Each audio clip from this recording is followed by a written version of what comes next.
I started off, I was doing only single family. And as of now, as it stands, single family will always be my background, my bread and butter, my foundation.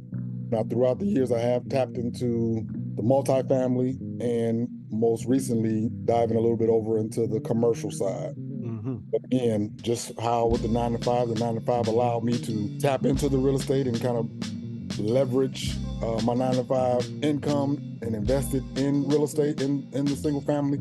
The single family has done the same thing. It allowed me the opportunity to go to multifamily and commercial. So I feel like I'll be forever indebted to the single family just because of the opportunities. Have you ever wanted to get involved in real estate development but didn't know where to begin? Do you think real estate development is only for the large hedge funds or major corporations, the big guys? Or have you done some development in the past and are looking to scale up? If you answered yes to any of these questions, then this podcast is for you. Welcome to the W.I.R.E.D Wealth and Real Estate Development Podcast. I am your host, Nick Smith. Get ready to have your mind blown and rewired as we discuss all aspects of creating wealth and real estate development.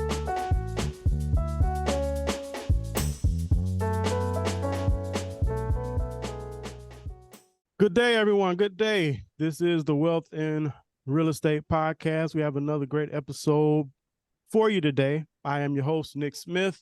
This is the podcast where we talk about all things wealth in families, wealth in communities, and wealth individuals through real estate development. As always, definitely want to thank everybody that has downloaded an episode, listened to an episode, subscribed on YouTube. All of that definitely goes a long way in helping us grow this real estate development message. And I definitely want to encourage you to continue to do that. If you hear something you like, definitely feel free to reach out to me. You can also leave comments, reviews, all those good stuff, all those good things. Today, we have a very special guest with us today, a brother by the name of Cory Armand. He is the CEO of Armand Investment Group, a gentleman that I've known for a few years now. He invests a lot in the Gary, Indiana area. And we're going to talk about Gary, Indiana here on this episode. And he recently even delved into the commercial side of real estate. So, Cory, man, how are you today?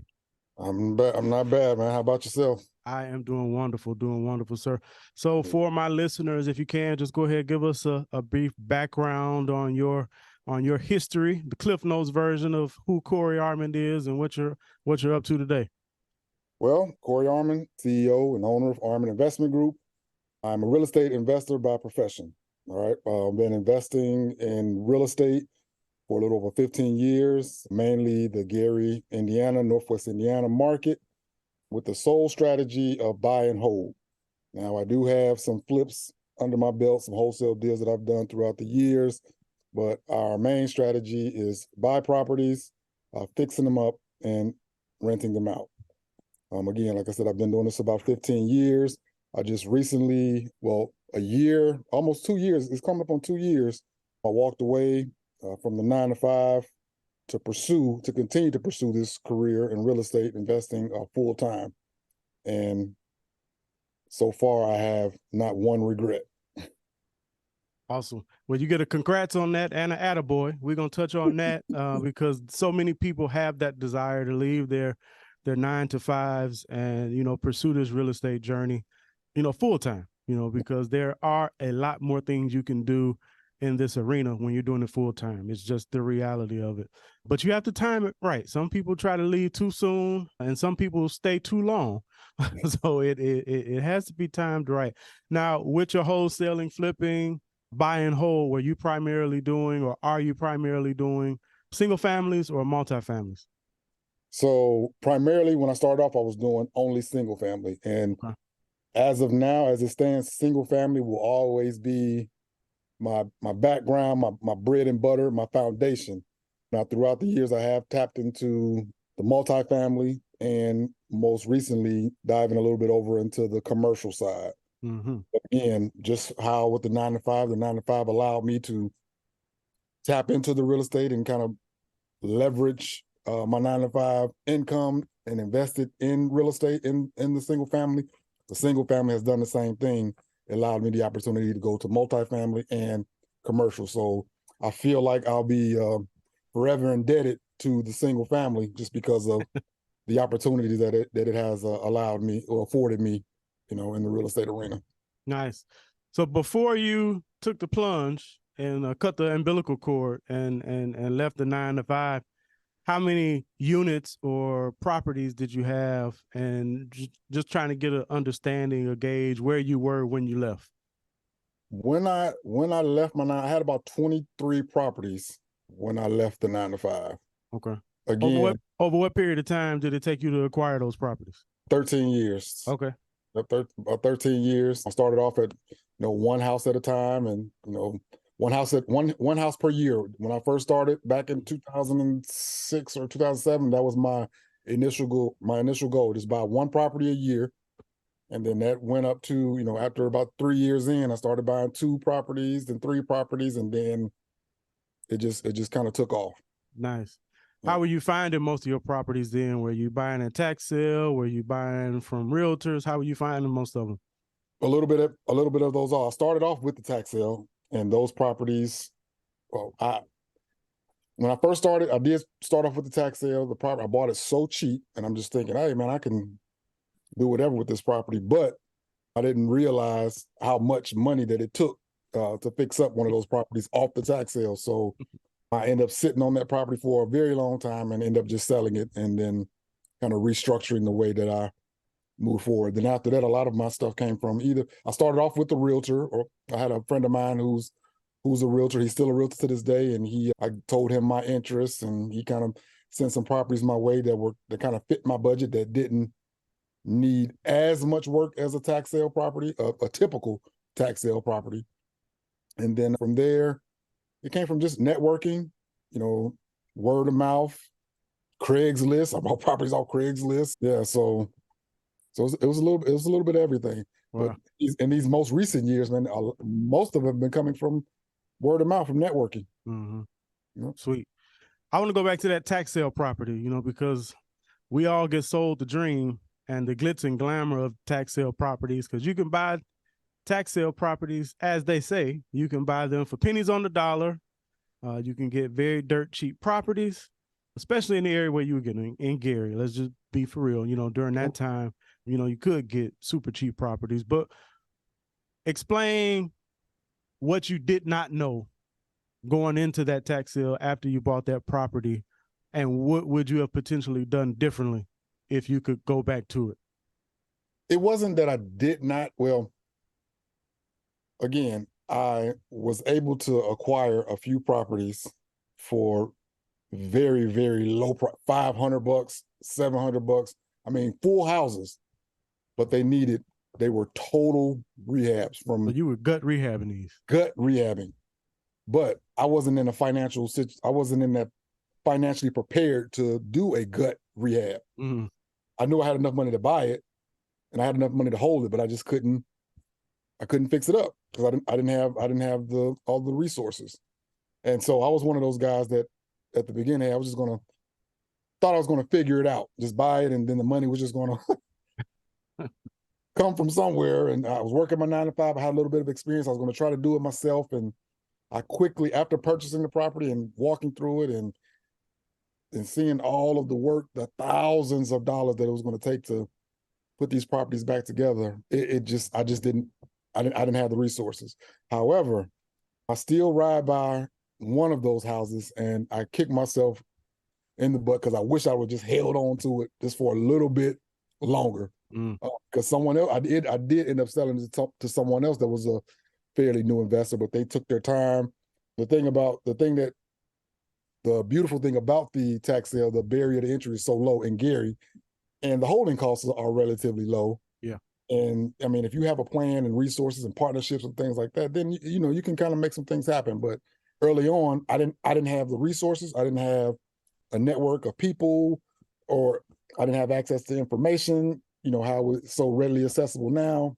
I just didn't know. All I knew was watching Flip This House, HGTV. Hey, just buy a house, as cheap as you can, fix it up for as cost effective or efficient as you can, and resell it. But again, I was just financially unprepared at the time. Gotcha. No, and I want people to hear some of the realities of tax sales, because yes, you can. Now things have changed, because finding a $500 property on the tax sale now is kind of few and far between. It just they don't exist anymore. Long gone. Those days are long gone. Well, we'll talk about for Lake County, Indiana, where we are. The competition has just gotten so steep, especially a lot of out-of-state investors. I've driven up the prices, things like that. But I like for people to hear the reality of it. When you get properties, these cheap properties, and I won't even use the word cheap because cheap is relative. When you get these cost-effective properties, off of the tax sale, you have to be prepared to do some substantial rehab. These are properties that are going to need pretty much everything. We're talking about new plumbing, new electrical, probably going to need a roof, going to need new everything. You're almost building a house from the ground up. Pretty much. You almost are. So though I do think, tax sale is a good entry point, you just have to be realistic and your expectations. You're not going to buy a property off the tax sale for cheap and go in thinking you're going to spend a couple grand just to fix it up. That's not the reality.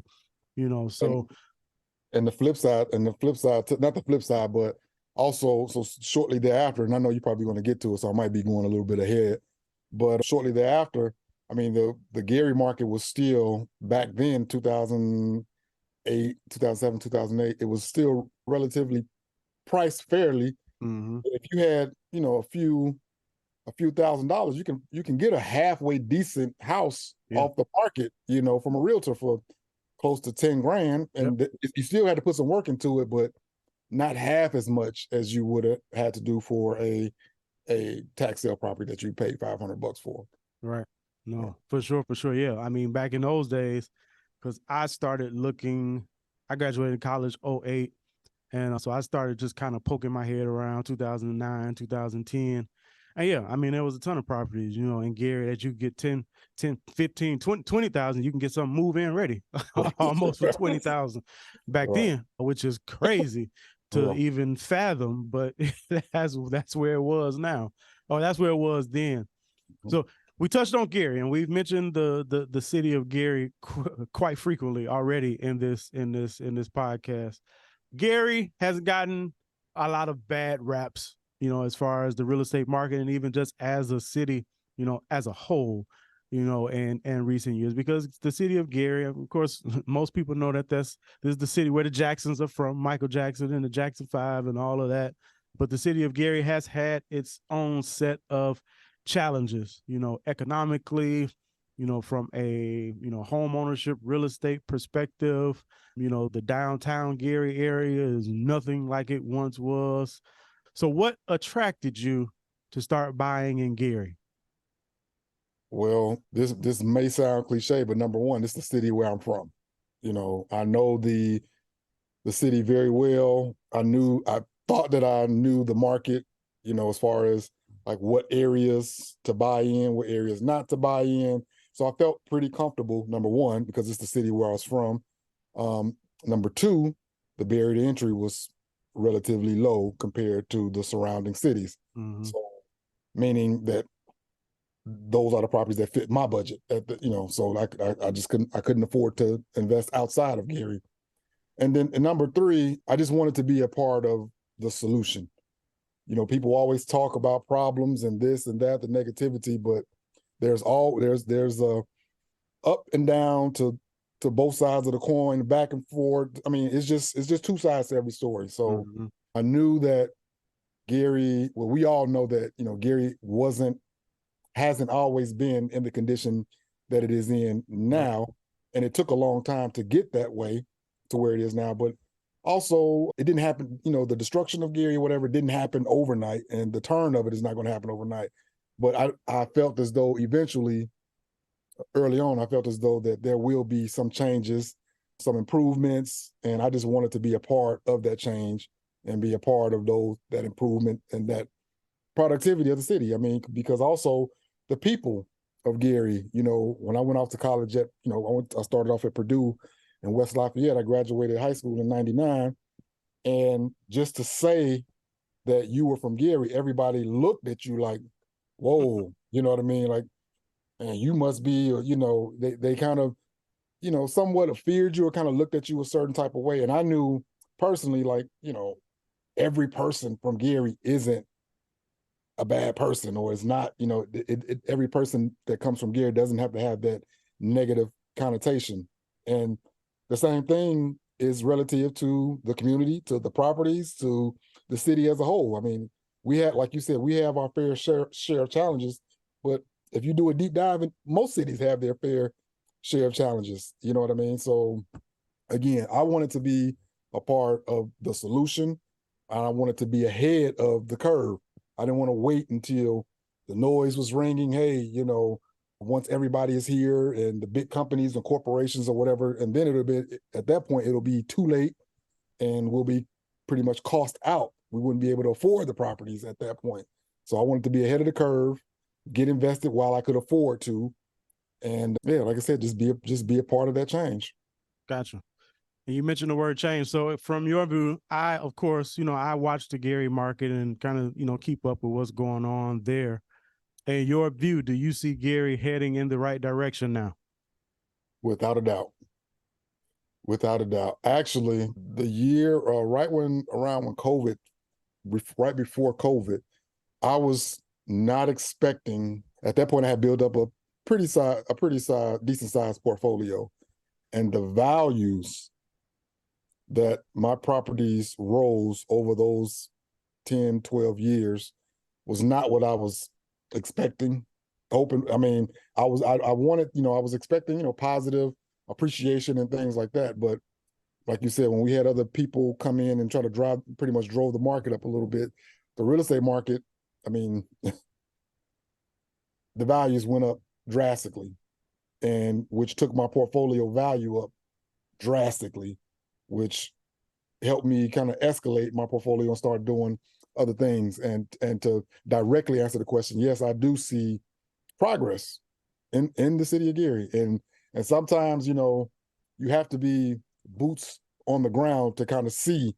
You have to be here to really see it, because everything isn't televised and, brought to people's attention. The negative stuff, it's easy for negative news to travel, hit the front page, but right. Positive things that are going on in the background, and those things, I mean, sometimes you have to be boots on the ground to witness it and be a part of it. But I've seen the growth. I feel the growth, both I see it visually, physically, and financially. For sure. No, and I think about Gary in a similar fashion as Detroit. Gary is a little bit smaller than Detroit, but it was pretty much the same makeup.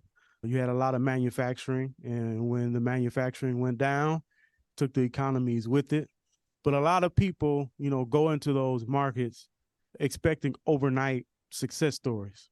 Mm-hmm. But I like your strategy because you said from the beginning, it was about buy and hold. You were looking at them as long-term investments. Mm-hmm. You were not looking at this as a get rich quick situation.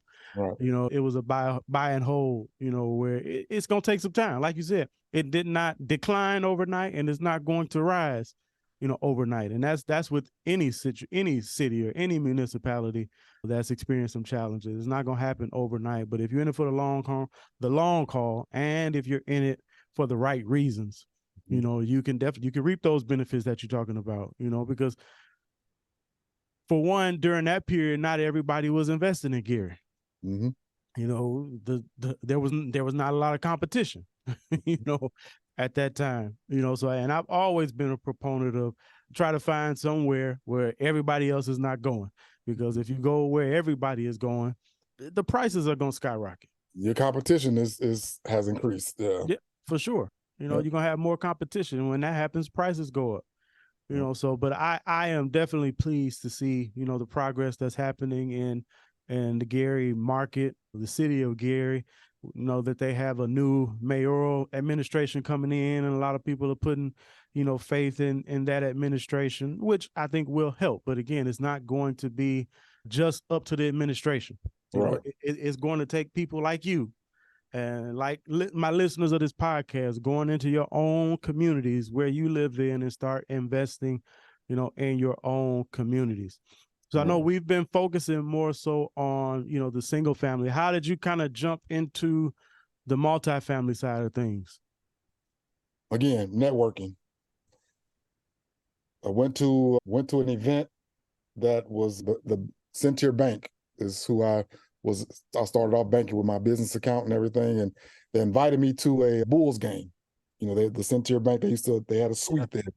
They invited me to the Bulls game, and first of all, I was wondering, like, how did I get chosen to get invited to a Bulls game with all of these big time guys or whatever. I mean, we get into this suite, and I mean, these guys are in suits. I've never seen these people before, and it wasn't many of them that looked like me. So I pulled the banker to the side and asked him, "Hey, man, um, how did I get the invite to this?" Well, and he just pretty much told me, man, like, you've been with us for a while. I've seen you grow. I've seen your progress. I like the way that you're doing things, and I can see a great future for. I mean, this guy. Now, this is just my banker. You know what I mean? And he's a banker at the bank, and I mean, he just literally just told me about all the faith and stuff that he had in me, and saw the potential. And at this point, I didn't even know. I wasn't even looking at myself like that, and it almost broke me down, man. And I mean, you'd be surprised, man, who's watching you. For sure. When you're out there trying to be impactful, and you're not doing it for the likes or for the followers. You're just doing it because you have a passion. And yeah, and at that event, I had met another banker whose parents owned a bunch of properties, and they were looking to get rid of them. And I told her, and she asked me, what did I do? I told her I was a real estate investor, and she told me about her parents' portfolio, and they had a couple of multifamily units in there. And again, at that point, I didn't even think I could afford to buy a multi-unit, and she gave me the list of the properties and gave me the prices. And I was like, wait a minute, this multi-unit going for this price? And I pulled some strings and called a couple of my friends that are investors and got some loans together. And I was able to take down my first multifamily. It was a 6-unit here in Gary, Indiana. And yeah, I got it for a really, really good price. And like I said, it came from networking. And once I got that 6-unit under my belt, it was like a light bulb went off when I saw how, I mean, the trajectory of just my thinking and all of that. I mean, it just, I didn't think that I was doing it wrong the whole time, but I'm like, man, these single families you've been chugging away at, this 1 6-unit made a huge impact almost instantly. You bought 6 single family homes at one time. And I mean, and this property needed some work. It had 2 vacancies, but it was still paying for itself with 2 vacancies and me not doing anything to it. But I quickly, got it up and, got those 2 vacant units rehabbed, and then the occupied units that needed some work. I eventually got to those. But with that multifamily, I was able to kind of take my time, for lack of better words. I didn't have to, being that it already had units that were occupied, bringing in, I was positive cash flow day one. Wow. Day one. And the rents that I was getting, I was able to put it right back into the property, and the rents I was getting off the other properties, I was able to dump it in there. And it was just that multifamily, literally, that was the first life-changing real estate milestone that I had. Like it really just, but I have been unable to find another deal quite that good, but that was amazing. That one was amazing. Now, what year was this? This was 2000 and maybe 19. Okay. 2018, 2019. So right before the pandemic. Right before the pandemic. Okay. Right before the pandemic. No, it is. I tell people, once you kind of hit the commercial side, it's hard to go back and buy one house at a time. Yeah. It's a challenge once you kind of see the ability to scale on the commercial side, exactly. And scale quicker. Like you said, it took you a substantial amount of years to accumulate, the units from a single family perspective. But with that commercial multifamily, I mean, you pretty much, like I said, you bought 6 properties in one. Right. At one time, and that's what allows you to scale, because the next one you can buy 12 units. The next one after that could be 24. The next one after that, 48. And you just keep kind of doubling And that's how you see these people with 1,000 doors, Right. 2,000, 5,000 doors. You know, they didn't start there. Most of them didn't. Right. You know, most of them did not start there, but you know, it's a pathway, and that's why I'm glad, and I wanted to show people the path that you took.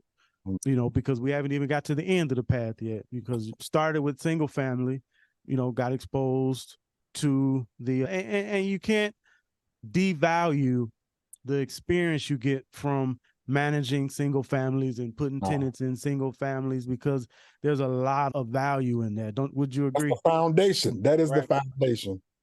That is the foundation. And I think I don't take that for granted. Like, you know, people ask me sometimes, like, do you wish you would have moved along? Well, if you could have done something different, yeah, I would have moved along a little bit quicker. I would have tried to tap into the commercial side, the multifamily side a little bit earlier. But the teachings and the foundational understanding that I was able to get with the single family, it prepared me to take on the multifamily and the commercial. And because, you know, you can scaling, you can fail when you scale. You know, if you succeed too fast, you know what I mean? Because some people don't know how to take on that success. Yeah. You don't know, you know, they see all of this money come in and they just, oh, I can do, you know, oh, if I did this, I can do this. And I mean, in real estate, one thing that I've learned, it can come really fast, but it can leave a whole lot faster. I mean, you can burn through hundreds of thousands of dollars in real estate just like that. Quickly. And I mean, you look at your account one day and like, oh man, what the heck? You know, but I think that the single family path and foundation, it gave me the discipline and things that I needed to maintain and sustain what I have now. Gotcha. Now that 6 unit, do you still own it today? I still own it today. Still own it. Okay. Oh yeah. Are you self-managing your properties, or do you have a property manager in place? Self-manage my properties. Self-manage. Self-manage every single one of them. Is there a reason why you have not relinquished that control yet? It's pretty much on autopilot. Gotcha. And so one thing, so every property that I bought, I had to put work and money into, right? Mm-hmm. And typically the way that I go into these properties, I try to rehab or give attention to the foundational parts of the property, the electrical, the plumbing, the HVAC, roof, windows, the things that, you know, that holds value, but it keeps the property, you know, intact. Now I do, you know, on the cosmetic side, I use certain things on the cosmetic side, but, and once you kind of build a property, I'm not going to say tenant proof, but close to it, you know, and you know, put halfway decent things in there, and you get decent tenants, which, I mean, tenants can kind of, you know, trick you too, but just do the best due diligence that you can and get solid tenants or residents in your properties, and you put a solid product out there. I mean, it's really nothing to manage. Mm-hmm. I mean, and for me, with the properties that I have, I was looking at it like this. I may get 5 calls a month. Wow. And, you know, that's equated to maybe 10 hours a month, you know, and I'm like, well, I'd rather work those 10 hours, get those 5 or 6 calls a month than do something, you know, 40 hours a week. And again, so as far as relinquishing the property management, I mean, it's just, I would just be paying somebody to collect my checks, and I can do that myself. Nice. And the little calls that I do get, it kind of keeps me sharp. 5 calls a month. Did you say that, or was it 5 calls a week? A month. 5 calls a month. Out of how many units? 20? I'm at 26 right now, I think. Okay. Wow. No, that is that's a feat. That's cool. But it is because, like you said, you're going in and doing so much to these properties up front. A lot of people go in these properties and don't do anything. And then you end up with a lot of problems because, you know, tenants, let's just be for real, tenants are not going to treat a property as if they owned it. You know, they're going to be a little tougher. Now, you have some good tenants that will really, really respect your properties, but, if you go in and turn a blind eye to certain things, which is what a lot of investors do, it's going to show in the next few months after they start using the property. Right. And you have to be, so you're gonna have to get the property fixed up. You're gonna have to pay the money one way or the other.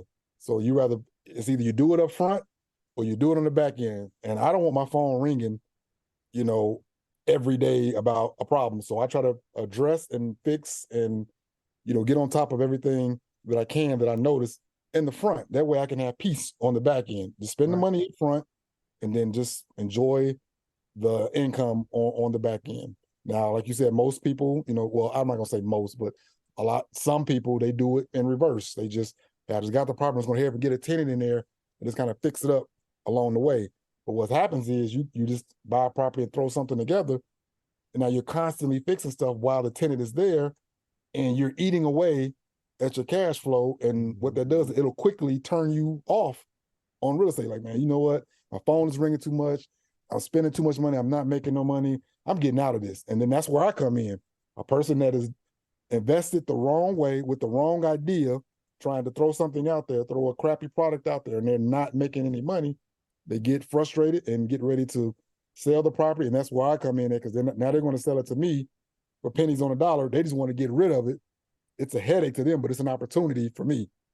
So 100%. No. And that's one of the reasons I love, and you know it as well, because we've talked about it before, but I love new construction and gut rehabs. I love them, because you go in, you practically putting, the property that I bought earlier this year, when I get done with that property, it's going to be pretty much new construction. It's going to have all new plumbing. It's going to have new HVAC. It's going to have new electrical. It's going to have a new roof.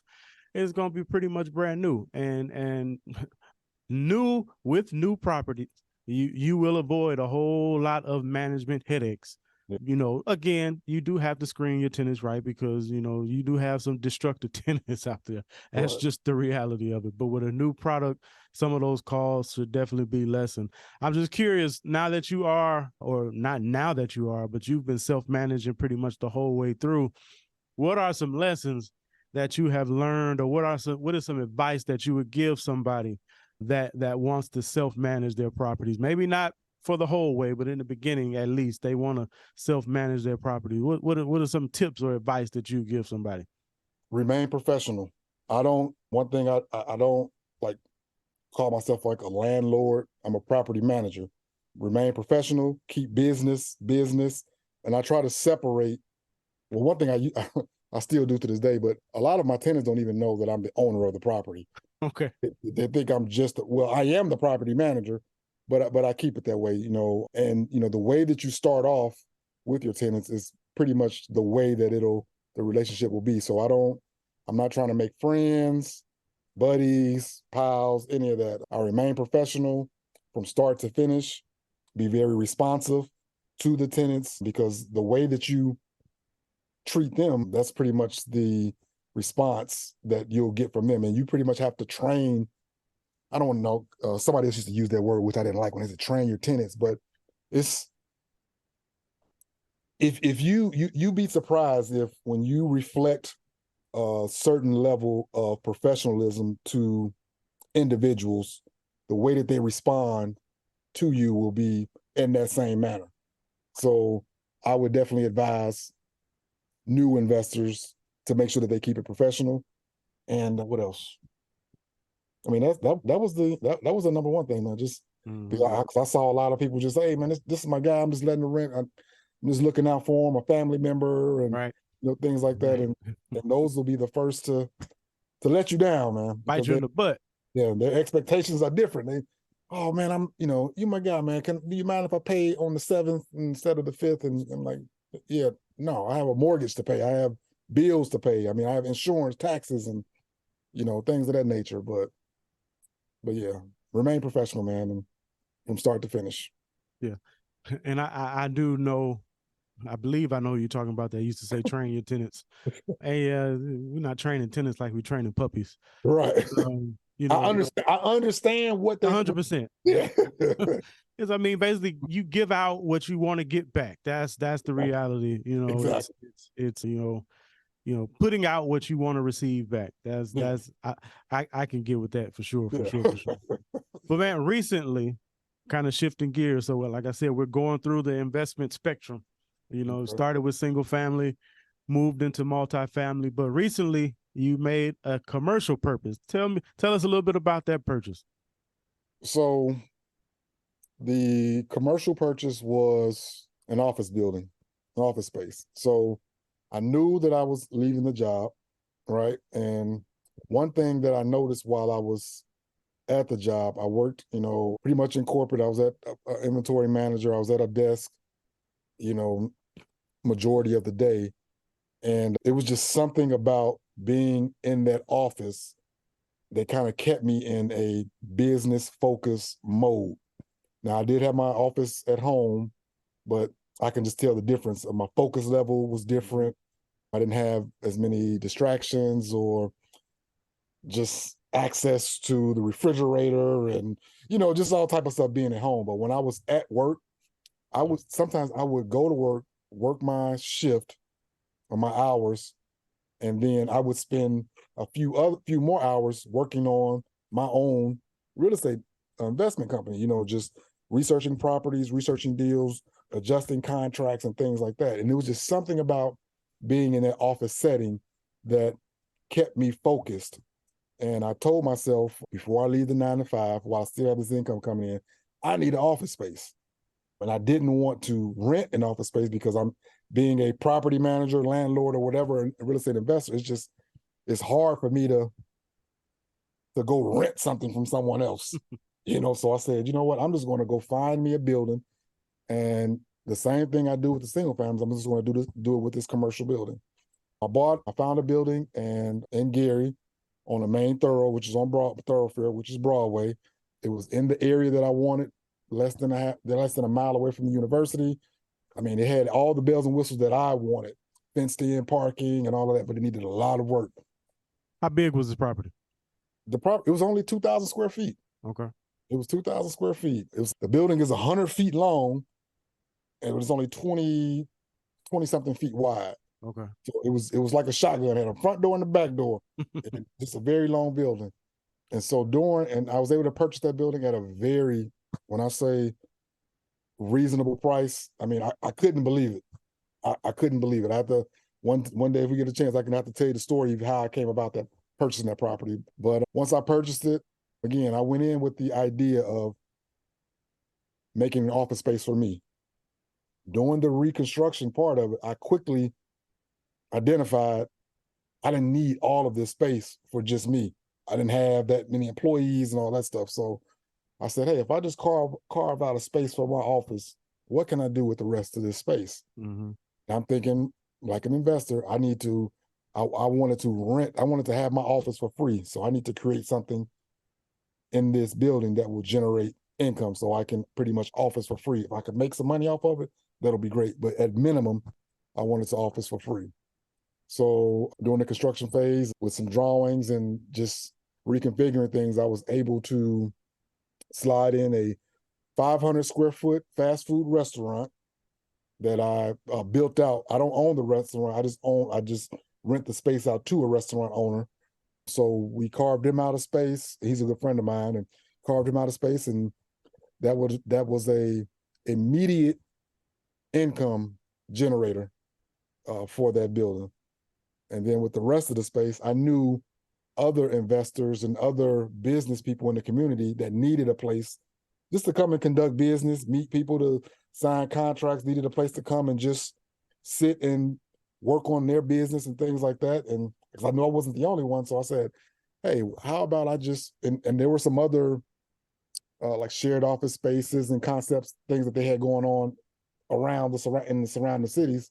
So I went to these locations and kind of took little ideas and chunks from these other shared office spaces. So I said, I'm going to try to implement that same thing in my building, just on a smaller scale. So I was able to compartmentalize this 2,000 square foot building. I was able to squeeze in a fast food restaurant, 4 private offices, a conference room, common area, and a kitchenette, and my office. That is called maximum use, maximizing the space that you have, for sure. Every square. But there is a lot I want to unpack in there, and we only got a few more minutes, so we're gonna do some unpacking for sure. What condition was this property in? I mean, was it like horrible condition? What shape was this property in when you bought it? All right, what goes underneath horrible? That's the that's the condition that it was in. I bought in two contract. I bought in a total of 4 contractors. The first 2 didn't want anything to do with it. Man, tear it down. Tear it down. It's going to cost this much. You'll be better off rebuilding, tearing it down, building something new. But I had 2 other contractors that came in and they just told me what I need to hear. I said, man, it's going to take a lot of work, but you can do it. It has 4 walls. Foundation is good. You can do it. Now you're going to have to, it's going to need everything, but you can do it. And also I was told, just compartmentalize it. Just take it in sections. And that was easier for me to dissect. Like, okay, don't just look at the big picture. I mean, you have to, at the end, you have to look at the big picture for the end goal, but while you're in it, just kind of compartmentalize it. Take an area, focus on that. That way you can, your brain can kind of manage and easily process certain things that needed to be done. So yeah, like I said, I mean, that property needed everything: the roof, plumbing, electrical, sewer lines, water lines, HVAC, the ductwork. I mean, wow, everything. When I say everything, but I bought the property at such a great price. I paid for that property what I would pay for a single family house back in the day. Mm-hmm. And so I wasn't too afraid of throwing, thousands of dollars at that property. And once I took on one section and completed that and just started, and from there I just kept going. I just, like I said, just compartmentalized it. And then being the project manager myself and the general contractor myself, I was able to save a lot of money on that end. And I did a lot of the behind the walls work, like with the electrical, plumbing, sewer lines, and all that stuff. I was able to do a lot of, be hands on with that, so that saved me a lot of money. But yeah, I bought it so right, and that's the key in real estate. Period. I mean, it's you make money on the buy. 100%. You make money on the purchase, not on the rehab, not on the refi. You make money on the purchase, and I was so ahead on the purchase, man. Yeah, and it took me about a year and a half to fully complete the project, but it was worth the time, worth the money, and it's a project that I'm very proud of. For sure. I followed you on Facebook as you were going through that journey, and it was definitely eye opening. It was inspirational, to see and to observe, especially on the commercial side, see something that was literally an eyesore, become a diamond, because that literally was an eyesore, for the community, for the city.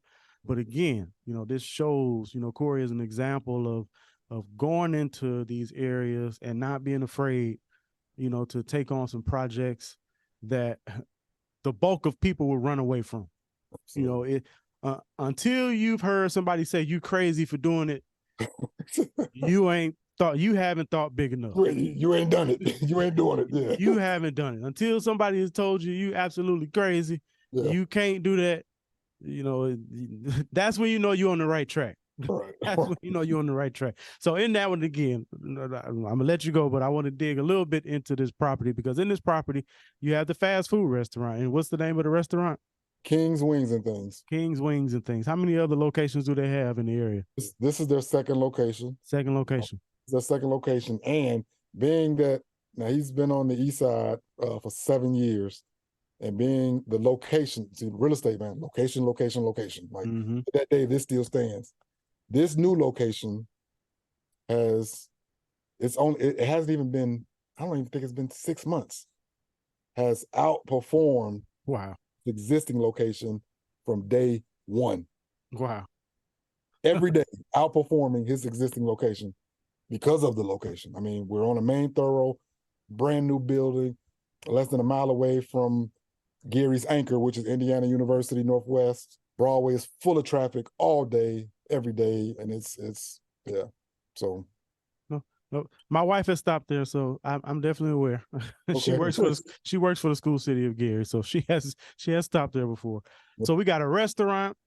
You said you have 4 office spaces, Or private office 4 spaces. private offices. So do you rent those out like hourly, or you just have one? So the private offices are an annual lease. Is for Okay. local small business owners that need their own private office. They come fully furnished, hardwired internet.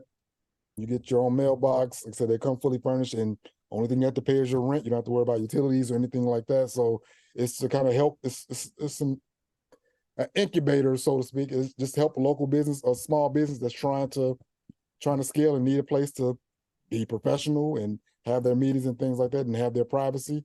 So that's the 4 private offices. Those are 1-year leases. We also do memberships for just the common area that we have there, the conference room. So we have 3 different membership packages: silver, um, gold, and platinum. It's 50, 75, and 150 a month. And they each have their own individual tweaks to it. But for the $50 a month, you can have access to the building, the common area. You come and print as much as you want. Just don't print out books. I don't charge per page or anything like that. I'm just trying to be fair because we don't. A lot of people don't do a lot of printing nowadays anyway. Right. Then we have the $75 a month package where you can, like I said, have access to the common area and also the conference room. And then we also have a floating private office that if you just need a place to come and just meet someone one-on-one and you just need some privacy, you can have access to that room as well. Now we also squoze in there a mailbox system. So we have Yeah, I was mailbox. going to ask you about that. Okay. We have a 34 suite mailbox cluster for people that need professional mailing, business mailing address. You get your own suite, your own key. This is not a virtual mailing address. This is a physical mailing address. You get to come in, go in with your key, go to your suite box and open it up and get your mail. So that way for small businesses that are, especially the new ones that are trying to build business credit, you don't have to use a PO box, which they kind of, when you're applying for business credit, they kind of frown upon, or they don't allow you in a lot of cases. And you don't want to use your personal address. So you have an opportunity to get a suite in a professional in a business center. Get your own suite, and you can get all your business mail and bank account stuff and all that set up using that suite that you are assigned. Wow. And you got another space. You and I have talked about that. You got another space that eventually you want to convert to a podcast studio, right? Yeah, so I'm about 70% complete with the Okay. space. It's in the basement. We just got done with the soundproofing, with the walls, the lighting, the flooring. But that will be a podcast studio. Again, I do want to do some podcasting myself, and I also want to allow other people in the community that are interested in podcasting. Hey, I'll rent that space out for whoever wants to come and podcast. So I'm trying to everything that I want to do. I know that other people have a similar need or drive, but they may not have the resources. So anything that I do, I try to make it accessible for the people in the community to have access to as well. Wow. Man, you got like literally 5 or 6 different things going on in this in this one property. How on God's green earth are you keeping up and managing all of this? I could tell you, and when I got it, that wasn't the plan. I was just wanting. Wow. I just wanted my own office space. That was it. Now this is a whole nother business model that I'm running, and I have my mom in the background who helps out a lot. I have a young guy, Ramon Bryant. He's a 21-year-old guy, man. He's a very intelligent young man who helps me out. I mean, he's with me pretty much every day in the background, helping me out, manage things, maintain things, and make some runs for me. So it definitely, I have help in the background, that's for sure. But I am hands-on pretty much with everything. But I do have some help in the background. Man, I thought it was ingenious when I saw what you were doing with that property, because I didn't even really know about the 4 private office spaces, because I do think that is a business model that's going to be around for a little while, especially after the pandemic. People looking around like, man, I don't need this whole big old office. Right. If I can just get one little office, I can do what I need to do, and not even necessarily have to come in every day. These things and this Right. computer that we're on, man, that's in a little space. That's all you need. That's it. So, but man, I know you are on a tight deadline, so I got to let you go. What if somebody's interested in, partnering, somebody's interested reaching out to you, potentially even learning more about the Gary market, the Gary area, learning more about what you do? What is the best way that somebody can get in touch with you? One way, I'm just a plugger for Nicaea. I am the vice president of Nicaea. That's NICIA. What is Nicaea? It stands for Northwest Indiana Creative Investors Association. It is the number one real estate investment RIA group in Northwest Indiana. It's a group of local and not necessarily local, but it's a group of diverse investors, everything from realtors, appraisers, carpenters, plumbers, attorneys, accountants, you name it, all things real estate. It's a group of diverse individuals, investors that are involved in all facets of real estate. We have weekly meetings. We meet every second and third Thursday. That is the group that actually also contributed to the driving force that that group gave me the inspiration I needed to kind of stick with it. Because one thing also, even though everyone talks about real estate, we do real estate in silos. Mm-hmm. When I'm out here with these properties, I'm by myself most of the time, researching properties or walking down properties, but it's nothing like going to a place where you have a group of like-minded individuals that are either A, doing the same thing that you're doing, B, they're doing things that you want to aspire to do, or C, as people that haven't done it at all, and it gives you an opportunity to kind of mentor and give back to them. So that's one way to get a hold of me, through Nicaea.org. I'm at the meetings every month. Also, I'm on Facebook. My first name is Cory, Cory. Last name Armand, Armand. You can reach me on Facebook or follow me on Facebook. My business is on Facebook also, which is AIG Business Center. That's the business center. That's the shared office space. I also have a website, ArmandInvestmentGroup.com and AIGBusinessCenter.com. So, but the quickest and easiest way, probably Facebook, and just Facebook or not through Nicaea. Man, that's awesome. Again, I want to thank you, Mr. Cory Armand. Thank you for joining us today on this episode of Wealth and Real Estate Development, better known as W.I.R.E.D. This is where we build wealthy communities, wealthy families, and wealthy individuals through real estate development. Again, I am your host, Nick Smith. Again, this has been another episode. I want to encourage you all, if you like what you hear, like what you see, please feel free to like, share, subscribe.